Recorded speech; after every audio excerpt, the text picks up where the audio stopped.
dice que ella se metió en el auto y se dirigió hacia el hotel donde ella y Ellen se hospedaban. Catherine se quedó en el cuarto de sus amigas, llorando y admitiendo que había cometido un error al casarse, y que pediría la anulación del matrimonio. Lottie entonces llamó a Waltrip para informarle lo que Catherine deseaba hacer. Mientras Waltrip se quejaba de perder a su esposa, Lottie exclamó: por empezar, ella nunca fue suya. Las tres mujeres salieron de Des Moines, esperando explicar la situación a la congregación en Denver, pero la congregación no les dio ninguna oportunidad. Estaban furiosos con Catherine por tomar la situación tan a la ligera y por haberse casado en secreto. Lottie dijo que la congregación de Denver empujó a Catherine de vuelta en los brazos de Waltrip. Sueños destrozados. La obra que Catherine había construido tan diligentemente durante los 5 años anteriores se desintegró con rapidez. Hewitt compró su parte del edificio. Ellen se fue a ayudar en una pequeña obra en Denver. Las ovejas se dispersaron. Debido a su terrible error,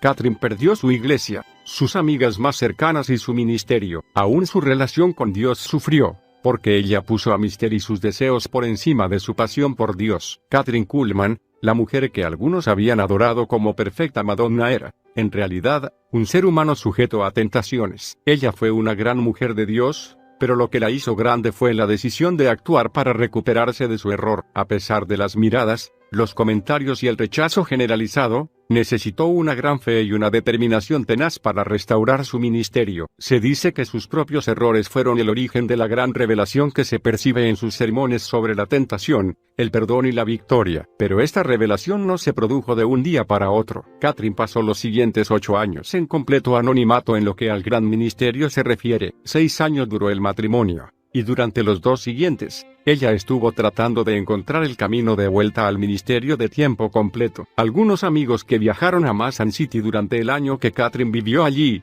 comentaron que ella solía sentarse en la plataforma detrás de su esposo y llorar mientras él predicaba. Cuando la gente de Mason City se enteró de que Waltrip había mentido sobre su primer matrimonio, dejaron de asistir a las reuniones, y Radio Chapel debió cerrar poco después. Las pocas veces que Waltrip dejó ministrar sola a Catherine fue en lugares donde nadie sabía que ella era casada. Al menos una vez, una serie de reuniones fue cancelada a último momento cuando alguien de la congregación le comentó al pastor que ella estaba casada con un hombre divorciado. El dolor de morir. Catherine dejó a Waltrip en 1944, mientras vivían en Los Ángeles, pero él no pidió el divorcio hasta 1947. En una de las raras ocasiones en que habló sobre estos años y sobre lo que había sucedido, Catherine comentó: tuve que escoger entre el hombre a quien quería y el Dios a quien amaba. Sabía que no podía servir a Dios y vivir con Mister al mismo tiempo. No creo que nadie pueda experimentar un dolor tan profundo como el mío. Era la agonía de morir,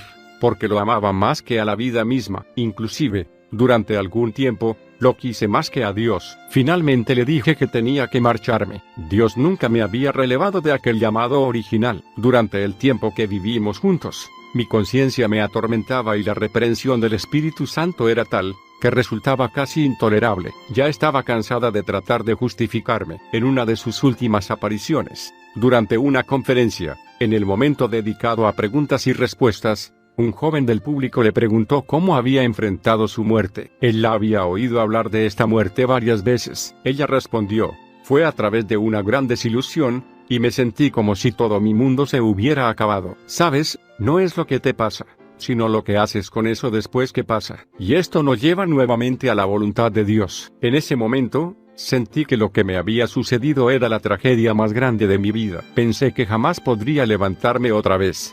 Jamás. Jamás. Nunca nadie sabrá, si no ha muerto, de qué estoy hablando. Hoy creo que fue parte de la perfecta voluntad de Dios para mi vida. Catherine comentó varias veces cuánto había sufrido por amor al ministerio, pero en realidad, también hubo otras personas que sufrieron. Hubo una esposa que fue abandonada en Texas con 2 niños pequeños, sin poder explicarles por qué jamás volverían a ver a su padre. Esta dura prueba trajo gran dolor a todas las personas que conocían y amaban a la pareja. Las 2 caras de la moneda. Pero a partir del momento en que tomó su decisión, Catherine nunca se apartó del llamado de su vida, nunca se desvió de la senda que Dios había trazado para ella, y nunca más volvió a ver a Mister. Compró un boleto de ida a Franklin, Pensilvania, y jamás regresó. Fue totalmente restaurada en su vida con Dios. Aunque este fue un tiempo difícil para ella, las bendiciones de Dios pronto la siguieron. Pero el destino que siguió Waltrip no se conoce con exactitud. Simplemente desapareció de la vista, y ni siquiera se puso en contacto con su familia. Según su ex esposa Jessie, años después, su hermano, James Waltrip, descubrió, tristemente, que Burrow finalmente había muerto en una prisión de California, donde cumplía una condena por robar dinero a una mujer, fuera de la cueva. Nadie jamás supo por qué Katherine eligió Franklin para su regreso. Franklin era una ciudad ubicada en la zona de las minas de carbón de Pensilvania, colonizada por inmigrantes alemanes. Quizá Katherine se sintió como en casa allí, quizá fue porque en ese lugar la aceptaban. Cualquiera fuera la razón, funcionó. De allí pasó por los estados del centro-oeste y luego fue hacia el sur, y luego a Virginia Occidental, Virginia y las Carolinas. En algunos lugares era aceptada rápidamente, en otros, su pasado salía rápidamente a la superficie y las reuniones se cancelaban. En Georgia, un periódico se enteró de la historia de su casamiento con un hombre divorciado y la publicó. Entonces Katherine tomó nuevamente un autobús hacia Franklin. Cualquiera fuera la razón, en 1946, Katherine salió del desierto y entró en la tierra prometida de su verdadero ministerio. Después de una gira poco exitosa por el sur, fue invitada a realizar una serie de reuniones en el Gospel Tabernacle ubicado en Franklin, Pensilvania. El tabernáculo había sido famoso desde que Billy Sunday predicara allí, y las reuniones de allí fueron tan gloriosas como si los últimos 8 años jamás hubieran existido. Las muchas voces. Poco después de iniciar sus reuniones en el tabernáculo, comenzó un programa diario en la radio WKRZ, en Oil City, Pensilvania. A los pocos meses, la respuesta de la gente era tal, que sumó otra estación en Pittsburgh. Repentinamente, en lugar de que las personas la acosaran, Katherine se vio inundada de correspondencia. La estación de Oil City finalmente debió prohibir a las personas que entraran al estudio, porque no se podía trabajar. La Segunda Guerra Mundial acababa de terminar y muchas cosas escaseaban aún, pero la estación se llenó de medias de nylon después de que Katherine mencionara en el aire que se le había corrido el último par que tenía. En esta época del fin de la guerra, el Espíritu Santo se movía para restaurar al cuerpo de Cristo por medio del don de la sanidad. Las grandes campañas de sanidad estaban al orden del día, y grandes sanidades se producían a través de los ministerios de hombres como Oral Roberts, William Branham y el ya fallecido Jack Coe.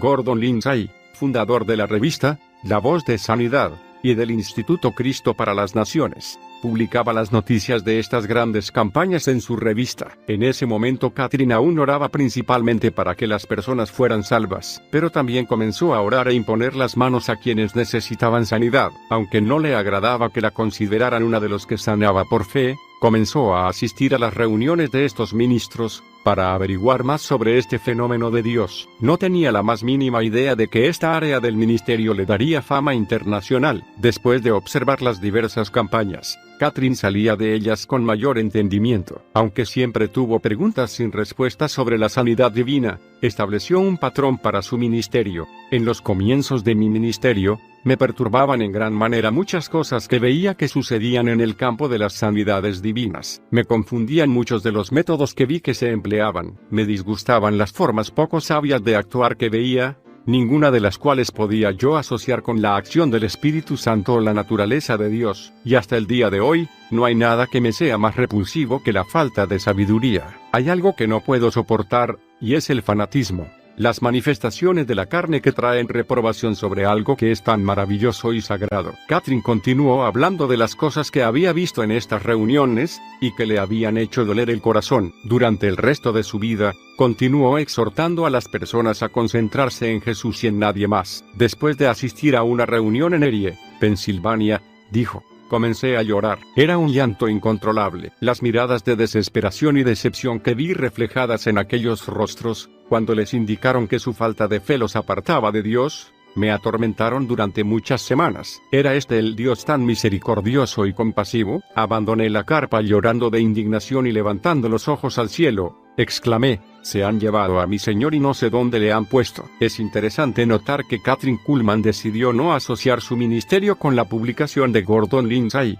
La Voz de Sanidad. La publicación era la promoción preferida por los evangelistas de la sanidad de esa época. y Catherine prefirió no ser parte de ella. Muchos de estos evangelistas eran sinceros y honestos, pero otros se dieron al sensacionalismo y utilizaban métodos cuestionables en su ministerio. Aquí vienen los milagros. El momento en que Catherine vio en la palabra de Dios que había sanidad para el creyente al mismo tiempo que salvación, fue también el momento en que comenzó a comprender la relación del cristiano con el Espíritu Santo. En 1947, Catherine comenzó a enseñar varias lecciones sobre el Espíritu Santo en las reuniones del tabernáculo. Algunas de las cosas que dijo la primera noche fueron revelaciones hasta para ella misma. Más tarde relató que estuvo levantada toda la noche, orando y leyendo más de la palabra. La segunda noche fue una ocasión muy especial. Una persona dio testimonio diciendo que había sido sanada en una reunión de Kathryn Kuhlman. Una mujer se puso en pie y testificó que había sido sanada mientras Catherine predicaba la noche anterior, sin imposición de manos, sin que Catherine siquiera supiera lo que estaba sucediendo. Esta mujer había sido sanada de un tumor. Había ido al médico ese mismo día, para confirmar su sanidad, antes de asistir al culto vespertino. Al domingo siguiente se produjo el segundo milagro. Un veterano de la Primera Guerra Mundial que había sido declarado legalmente ciego después de un accidente industrial recibió el 85% de la visión del ojo que tenía afectado en forma permanente, y visión completa en el otro ojo. Tiburones, comisarios y gloria. Una vez que comenzaron las sanidades y los milagros, las multitudes que Catherine atraía al tabernáculo eran aún mayores que las de Billy Sunday. Dios comenzó a prosperar el ministerio en gran manera, pero los adversarios movidos por el diablo también se infiltraron, tratando de socavar la obra y el fluir del Espíritu Santo en el ministerio de Catherine. El ataque vino de parte de M.J.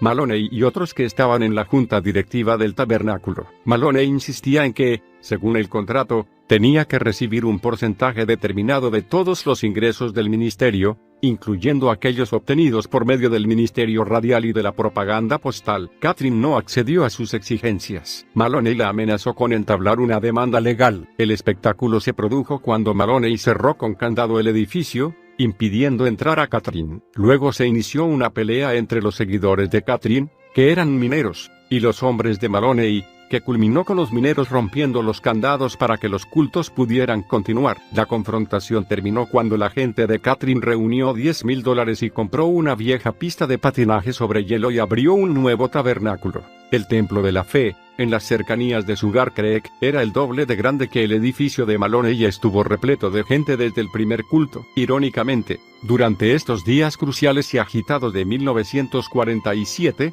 sucedió otra cosa sorprendente. Una noche, Catherine escuchó un golpe en la puerta. Cuando abrió, se encontró con el comisario vestido en ropa de civil. Venía a decirle que Mr. había iniciado una demanda de divorcio en Nevada, y que esa mañana su oficina había recibido los papeles, en los que ella figuraba como demandada. Catherine bajó la vista y vio los papeles en la mano del comisario. No levantó la cabeza. Comprendiendo su pena y su vergüenza, el hombre la tocó en el brazo, ya que había estado asistiendo a los cultos de Catherine y sabía que ella había sido enviada por Dios a ese lugar. Sabiendo que las demandas de divorcio que incluían nombres de personas famosas muchas veces se entregaban a la prensa para ser publicados, el comisario se aseguró de que los papeles quedaran bien guardados para poder entregarlos personalmente. Además, el comisario aseguró a Catherine que nadie, excepto ellos dos, sabría jamás de esa acción legal. Ella le respondió que le estaría agradecida por el resto de su vida. La bondad de este hombre evitó a Catherine un terrible dolor. 7 años más tarde,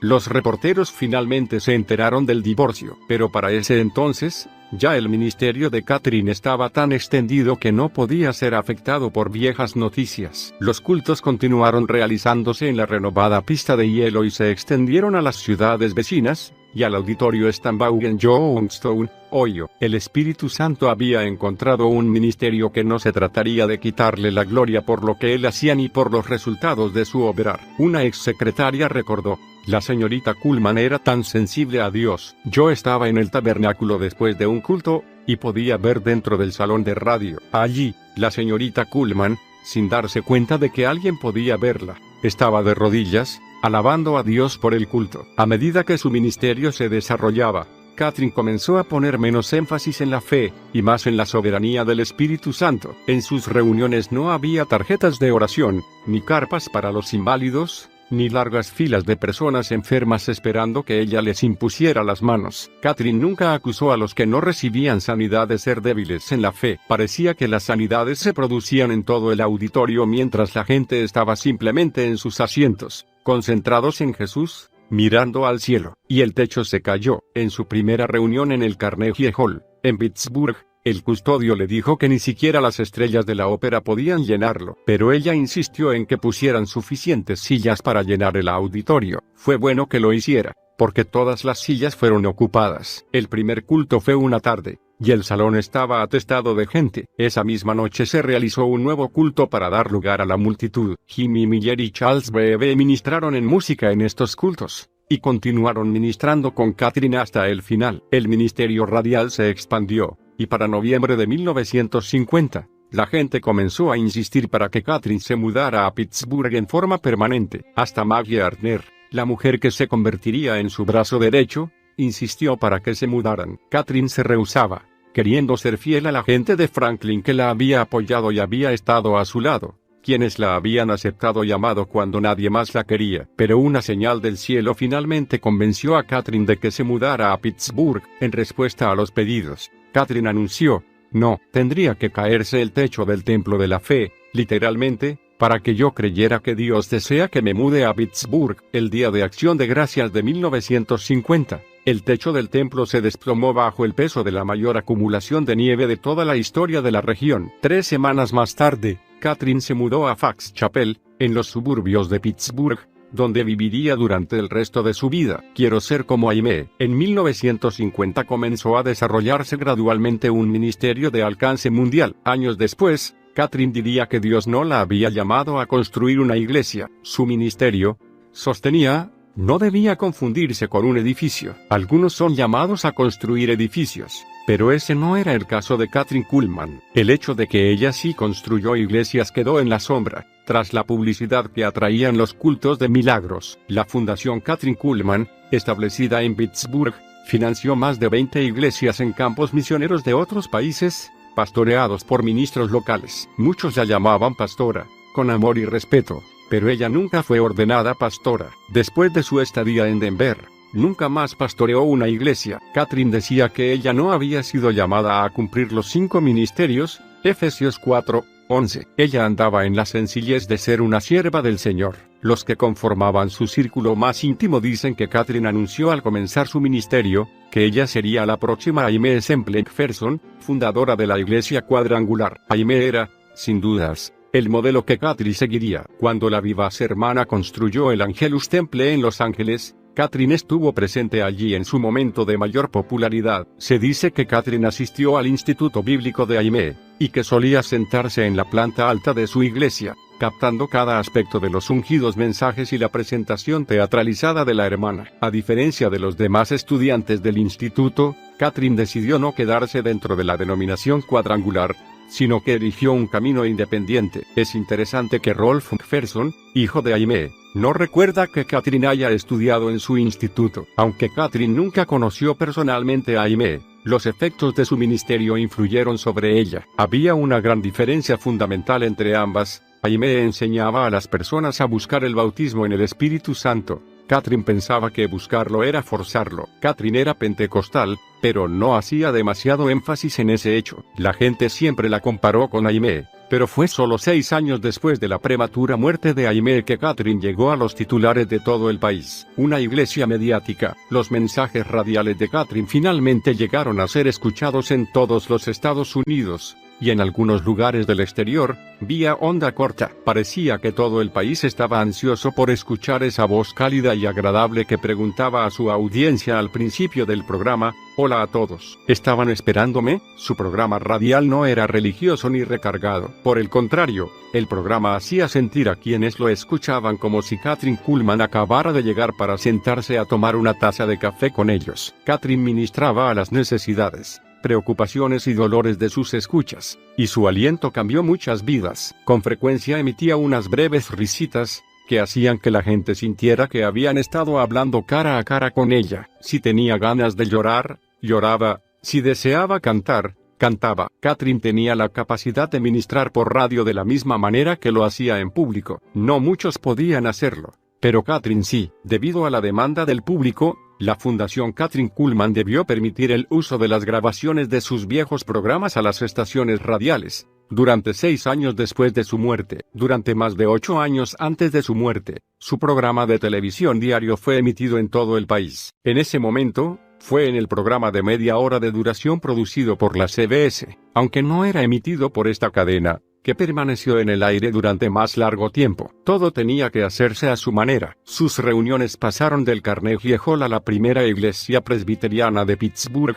y durante años, asistieron a ellas algunos de los más exclusivos eruditos de la Biblia en Pittsburgh, y durante los últimos 10 años de su vida, una vez por mes, Kathryn realizó cultos en el Auditorio Line en Los Ángeles, donde ministró a incontables miles de personas, y cientos fueron sanadas. También habló en grandes iglesias, conferencias y reuniones internacionales. Kathryn disfrutaba especialmente cuando ministraba en la Fraternidad de Hombres de Negocios del Evangelio Completo, una organización laica fundada por Demos Zakarian. Pasaron muchos años antes que Kathryn consintiera en integrar los cultos de milagros con sus otras conferencias. Sentía que los límites de una conferencia general, con su organización y sus horarios estrictos, restringirían la libertad del espíritu que era parte tan vital de sus reuniones. Si algún grupo deseaba que Kathryn hablara para ellos, debían ajustar el programa que tenían a su estilo. Ella sabía que Dios la había llamado a ministrar de determinada manera, y no habría cambios. Si parecía que no tendría libertad,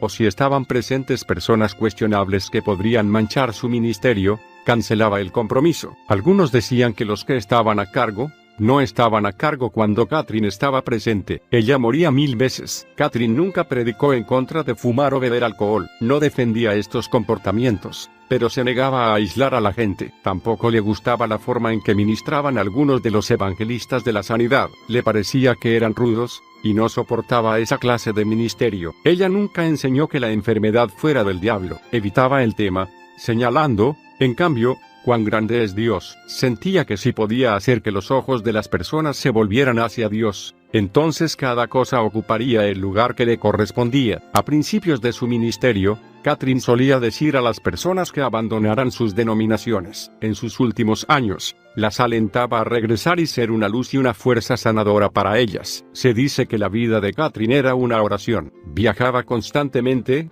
por lo que no tenía sus devocionales en forma convencional, así que aprendió a hacer de cualquier lugar donde estuviera su cuarto de oración. Antes de las reuniones, Kathryn podía ser vista caminando de un lado para otro, subiendo y bajando la cabeza, con las manos elevadas hacia el cielo o unidas detrás de la espalda. Su rostro estaba cubierto de lágrimas. Parecía que estaba rogando al Señor, pidiéndole, querido Jesús, no apartes tu Santo Espíritu de mí. Aunque esta profundidad de oración parecería ser algo muy personal, para Kathryn no lo era. Muchas veces, alguien la interrumpía con una pregunta, ella contestaba, y luego regresaba a su oración, en la misma profundidad que tenía al momento de la interrupción. Oral Roberts describió su relación con el Espíritu en esta forma, era como si estuvieran hablando entre ellos, y uno no sabía nunca dónde terminaba el Espíritu Santo y comenzaba Kathryn. Era una unidad. Personas de todas clases y denominaciones asistían a sus reuniones,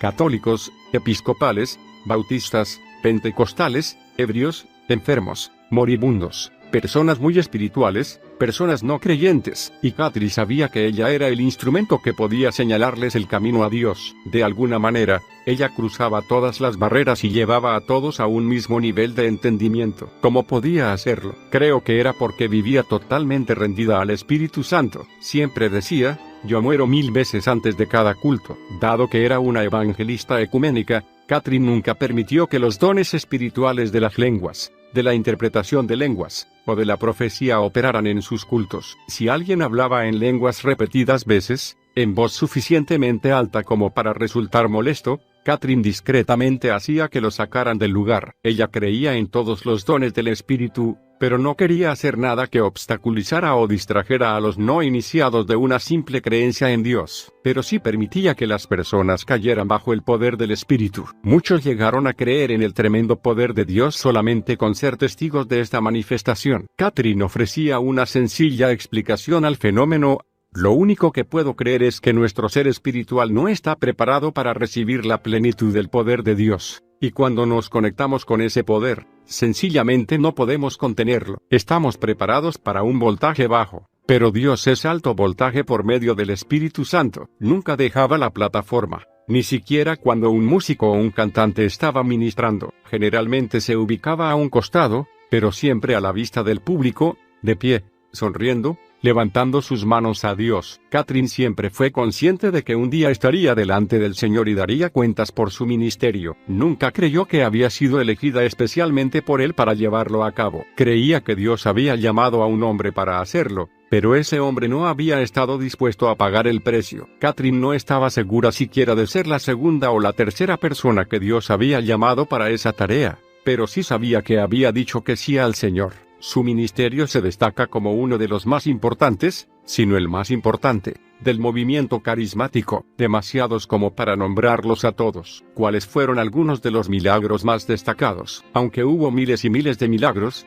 el mayor milagro, para Kathryn, era que una persona naciera de nuevo. En cierta ocasión, un niño de 5 años, paralítico de nacimiento, caminó hacia la plataforma sin ayuda de nadie. Otra vez, una mujer que había estado paralítica y confinada a una silla de ruedas durante 12 años, caminó hacia la plataforma sin ayuda de su esposo. En Filadelfia, un hombre al que le habían colocado un marcapasos 8 meses antes, sintió un dolor intenso en su pecho cuando Kathryn le impuso las manos. Al llegar a su casa, descubrió que la cicatriz de la operación había desaparecido, y no estaba seguro de si el marcapasos estaba funcionando. Más tarde, cuando el médico ordenó tomarle algunas radiografías, descubrieron que el marcapasos había desaparecido y el corazón del hombre estaba totalmente sano. Era común que los tumores se disolvieran, los cánceres desaparecieran, los ciegos vieran y los sordos oyeran, las migrañas eran sanadas instantáneamente, aún los huecos en los dientes eran rellenados por intervención divina. Sería imposible dar una lista de los milagros que se produjeron a través del ministerio de Kathryn Kuhlman. Solo Dios lo sabe. Kathryn solía llorar de gozo al ver los miles de personas sanadas por el poder de Dios. Algunos recuerdan que las lágrimas caían hasta sobre sus manos. También se dice que Kathryn lloraba al ver las personas que se iban de sus cultos aún en sus sillas de ruedas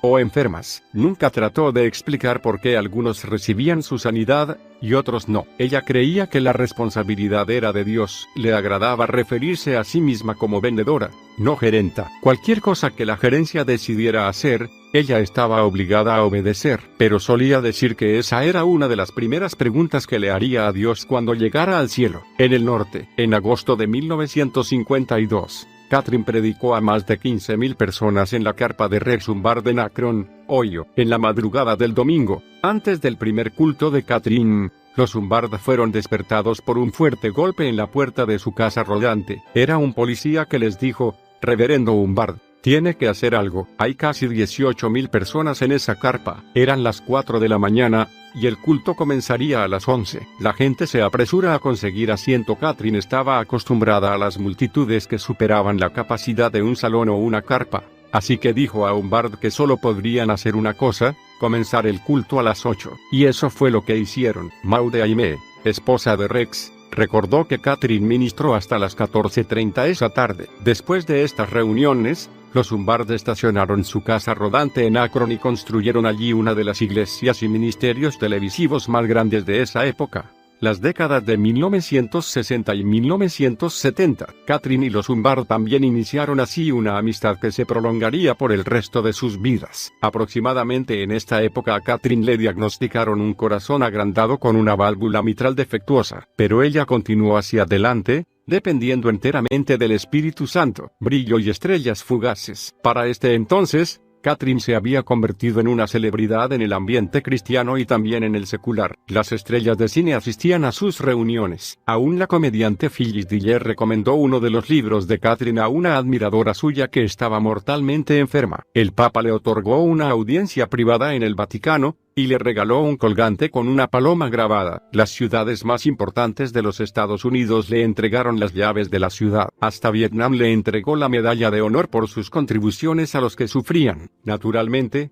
en medio de todos los honores también había ataques, algunos de los cuales Kathryn logró ignorar, pero otros la hirieron profundamente. Entre ellos se encontró la traición de su empleado Dino Kartzonakis y su cuñado, Paul Bartolomeu. En resumen, Dino y su cuñado exigieron un elevado aumento de sueldo en sus contratos al descubrir que la Fundación Cullman había firmado un contrato con diversos medios. Kathryn había disfrutado mucho de la compañía de Dino. Sin duda, muchas de las personas que asistieron a sus cruzadas recuerdan la forma cariñosa en que solía presentarlo, diciendo con un ampuloso movimiento de brazos: «Aquí está, Dino». Kathryn había sacado a Katsonákis de la oscuridad y lo había lanzado a un ministerio internacional. Se decía que lo hacía vestir con las mejores ropas y lo elogiaba constantemente delante de los medios. Pero Dino aparentemente cayó bajo la influencia de su cuñado, Paul Bartolomeu. Aunque Bartolomeu había sido la persona que más ganaba del personal, quería más, y finalmente demandó a Kathryn por una suma exorbitante de dinero. Y cuando Kathryn expresó su desaprobación por la altamente publicitada relación de Dino con una joven del mundo del espectáculo secular,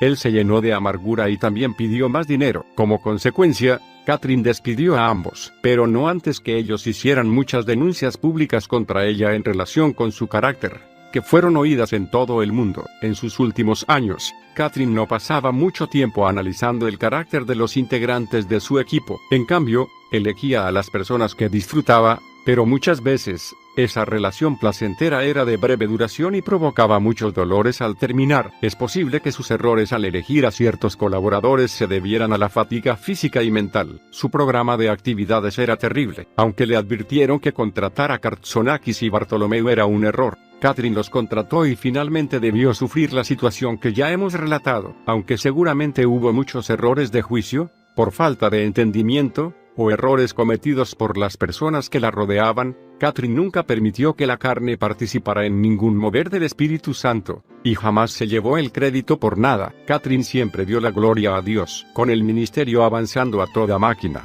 las denominaciones más importantes daban crédito a Kathryn por tener la forma más pura del ministerio del Espíritu Santo en su época. No tenía planes ni motivos ocultos. Lo que uno veía en ella era lo que realmente era. Jamás simuló tener respuestas que no tenía, y siempre se preocupó de no contristar al Espíritu Santo. Kathryn fue honesta, sincera, comprometida con Dios y sometida a Él durante toda su vida. Se cae en las gradas. En 1968, ministró para Pat Robertson y su compañero de ministerio, Jim Bakker, ante más de 3.000 personas. Poco después que comenzara la reunión, una grada se rompió y cayó contra la pared. Muchos cayeron al suelo o quedaron suspendidos en el aire. La patrulla de emergencia llegó al lugar y se llevó a algunas personas heridas en camillas. La grada fue reemplazada por sillas plegables y la reunión continuó normalmente. Mientras tanto, Kathryn, que no habría notado nada de lo que había sucedido, ya iba por la mitad de su sermón. Durante 1968,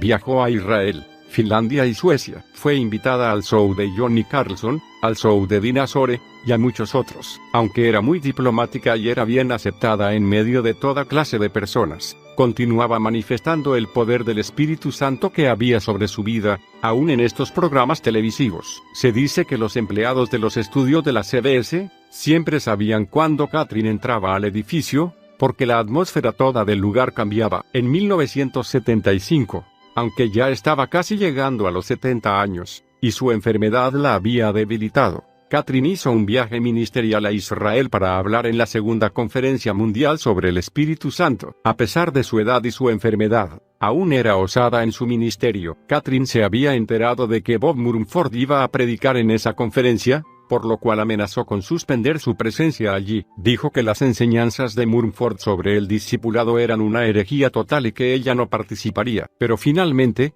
Kathryn fue a Israel y ayudó a muchos habitantes del Oriente Medio a experimentar el ministerio del Espíritu Santo. Estoy bien con mi Dios. El último culto de milagros del ministerio de Kathryn Kuhlman fue realizado en el Auditorio Line de Los Ángeles, California, el 16 de noviembre de 1975. Cuando Kathryn abandonaba el auditorio, una empleada de su oficina de Hollywood vio algo que nunca olvidaría. Mientras todos salían del auditorio, Kathryn caminó en silencio hasta el final de la plataforma. Una vez allí, levantó la cabeza y recorrió lentamente con su mirada la planta alta de asientos, como si estuviera estudiando cada uno, durante un tiempo que pareció una eternidad. Luego bajó la mirada a la segunda sección, siguiendo cada fila y cada asiento con la mirada. Finalmente estudió detalladamente cada uno de los asientos de la planta baja. Solo podemos imaginar lo que pasaba por la mente de Kathryn, los recuerdos, las victorias, las sanidades, las risas, las lágrimas. ¿Sería posible que ella supiera que jamás volvería a pisar la plataforma? ¿Sería posible que en ese momento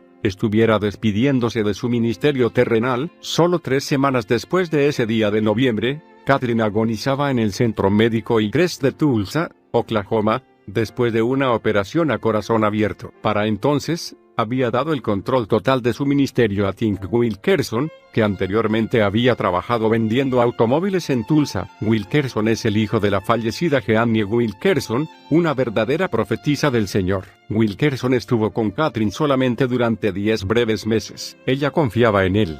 Fue él quien eligió el lugar donde le practicaron la operación a corazón abierto. Al morir, Kathryn le dejó la mayor parte de sus bienes. Cuando se les preguntó sobre Wilkerson, los integrantes del equipo de Kathryn se mostraron divididos en sus opiniones. Algunos creían que él había engañado a Kathryn, otros, que había sido enviado por Dios para sostenerla en sus últimas horas. No obstante, los medios especularon mucho preguntándose por qué Wilkerson había recibido tantos de los bienes de Kathryn, y Maggie Gardner, su compañera de tantos años, había recibido tan poco. En 1992, Wilkerson fue condenado en 2 tribunales del distrito de Oklahoma por fraude en un negocio de automóviles que había tenido. Su salida de la cárcel estaba planeada para el verano de 1993. Y pensaba en ese momento escribir un libro sobre la amistad que él y su esposa tuvieron con Kathryn. Durante todos estos años, Wilkerson ha guardado silencio, posiblemente por respeto. Creo que él tiene una historia que debe ser contada. Quiero irme a casa. Oral y Evelyn Roberts estuvieron entre las pocas personas a las que se permitió visitar a Kathryn en el Centro Médico East. Cuando entraron a su cuarto y se acercaron a su cama para orar por su sanidad, Oral recuerda que sucedió algo muy importante. Cuando Kathryn se dio cuenta de que estábamos allí para orar por su recuperación, extendió sus manos como formando una barrera y las levantó hacia el cielo. Evelyn Roberts miró a su esposo y dijo: «No quiere que oremos, quiere irse a casa». Myrtle, hermana de Kathryn, recibió el mismo mensaje de ella, y le dijo a Wilkerson: «Kathryn desea ir a casa». La maravillosa dama pelirroja que presentó el ministerio del Espíritu Santo a nuestra generación y emocionó a millones de personas, finalmente recibió lo que deseaba con todo su corazón. Se dice que el Espíritu Santo descendió sobre ella una vez más y su rostro comenzó a brillar. La enfermera que la cuidaba notó un fulgor que rodeaba su cama, creando una paz indescriptible. A las 20:20 del viernes 20 de febrero de 1976, Kathryn Kuhlman fue a su hogar, a estar con Jesús. Tenía 68 años de edad. Oral Roberts presidió su funeral en el cementerio privado Forest Lawn, en Glendale, California. Kathryn fue sepultada en el mismo cementerio, a 800 metros de donde se encuentra el cuerpo de Aimee Semple McPherson. A la muerte de Kathryn, Oral tuvo una visión de que Dios levantaría y extendería ministerios similares por todo el mundo, haciendo que la magnitud del poder del Señor fuera aún más grande de lo que fue en la vida de Kathryn. Kathryn Kuhlman fue un tesoro muy especial. Su ministerio fue pionero en llevar a nuestra generación al conocimiento del Espíritu Santo. Ella intentó mostrarnos cómo tener comunión con Él y amarlo. Kathryn verdaderamente tenía la capacidad de revelarnos el Espíritu Santo como nuestro amigo. Por esto, nadie puede cerrar este capítulo mejor que ella misma. El mundo me ha llamado tonta por haberle dado mi vida entera a alguien que nunca he visto. Sé exactamente lo que voy a decir cuando esté en su presencia. Cuando mire el maravilloso rostro de Jesús, tendré solo una cosa para decir: lo intenté, me entregué lo mejor que pude. Mi redención será completada cuando me encuentre frente a quien todo lo hizo posible.